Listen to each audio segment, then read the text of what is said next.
Bonjour. Bonsoir. Bonsoir. Alors, dites-moi, Saint-Laurent, qu'est-ce que vous avez pensé de Saint-Laurent? C'est complètement un grand changement chez Saint-Laurent. Stefano Pilati a arrêté les robes en mousseline, les petites fleurs, les violettes.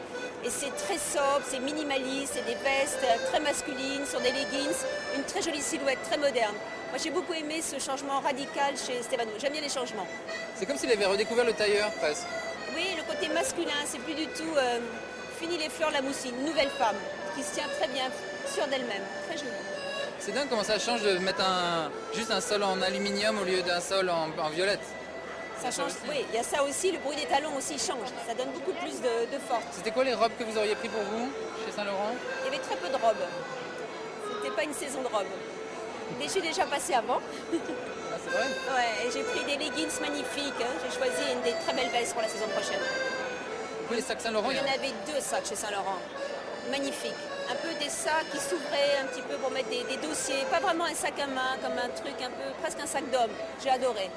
Pour moi, le plus beau sac de la saison, le sac Saint-Laurent. Ah ouais? Ouais. Pour moi qui n'aime pas les sacs, c'est un énorme compliment. Vous pouvez nous parler de Chloé? Il y a un nouvel arrivant chez Chloé. Certainement une grande pression. C'était très joli. Ils avaient ouvert le toit au-dessus des Tuileries déjà, donc il y avait une très jolie lumière. C'était déjà très gai comme ambiance. Et je pense que ça reste Chloé, mais avec beaucoup plus d'énergie. Ça fait moins vintage qu'avant. Il y avait des robes magnifiques, toutes simples, toutes noires, avec un zip dans le dos, très très joli. Il y avait du sac, hein. Du sac, il y en a, c'est une maison de sacs. Et ils réussissent très bien les sacs. C'est-à-dire, vous pourriez nous les décrire? Ils étaient colorés. Il y avait beaucoup de couleurs chez Chloé. C'était... Des gros sacs. Hein. De quel défilé on pouvait parler aussi? De McQueen. Alexander McQueen. Il faut bien un bad boy dans la mode, non? On l'a trouvé, c'est Alexander. Alors déjà, il nous fait faire 1 heure de voiture pour aller à Bercy. Non, pas à Bercy, qu'est-ce que j'y pire? Au Zénith, sous la pluie. Donc les talons foutus, le cheveu foutu. On arrive, on attend encore une demi-heure. Et là, il a découvert dans son arbre généalogique, il avait une arrière-grand-mère qui était une sorcière, qui a été brûlée. Donc tout son show, voilà, venait de là. Avec l'étoile rouge du diable peinte par terre, les filles qui suivaient cette étoile. Assez dingue, assez dingue. C'était pas trop sinistre, ça allait?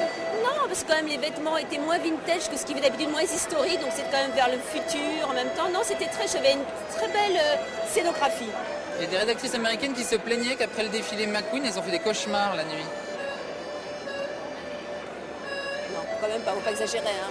C'est que de la mode, hein, ça va. Mais c'est bien que quelqu'un amène un truc un peu noir et un peu sombre. Moi j'aime bien, c'est son côté bad boy, il en faut un, je vous dis, c'est McQueen et moi j'aime beaucoup ça. Elles ont fait des cauchemars. Elles ont qu'à ouvrir la télé, il y a des choses pires à la télé, non? Il y avait des sacs chez McQueen ou pas? Ouais. Et ça m'a gêné, j'avais pas envie de voir de sacs sur le podium de McQueen. Ah ouais, pourquoi? C'est pas dans son ADN? Non, ils étaient très beaux les sacs, mais dans l'attitude de ces filles, je sais pas, de ces grandes étoiles qu'elles suivaient, je trouve que ça tombait un peu comme un cheveu sur la soupe. Voilà, j'ai pas aimé les sacs chez McQueen. Ça correspondait pas à la radicalité de la mise en scène? Non, pas du tout, non. Autant chez Chloé c'est joli, autant là je trouve que ça marchait pas. Et Chanel? Chanel, nous on s'est pris une avalanche sur la tête, je veux dire, on a été plein de neige. J'ai l'impression qu'il n'y a que le Vogue France qui a pris de la neige. Anna Wintour, elle n'avait pas de flocons, moi j'en avais plein la tête. C'est un complot. C'était un complot contre Vogue France, on a eu de la neige toute la journée. C'est vrai? Ouais. Impossible d'enlever? Très dur à enlever, hein. Ah, galère. À la fin, c'était, vous savez, un peu head and shoulders, non, quand ça marche pas, c'est pas très joli. Ouais, ça fait pellicule, c'est pas Un terrible. petit peu, ouais, c'était pas sympa. Et la silhouette, c'était très total look, un très look total chez Chanel, non? Ouais, beaucoup de tweeds, beaucoup de couleurs.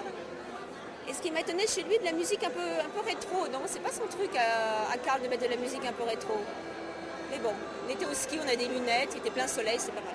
Il y avait des pingouins. Il y avait de la neige. Et il y avait des pingouins.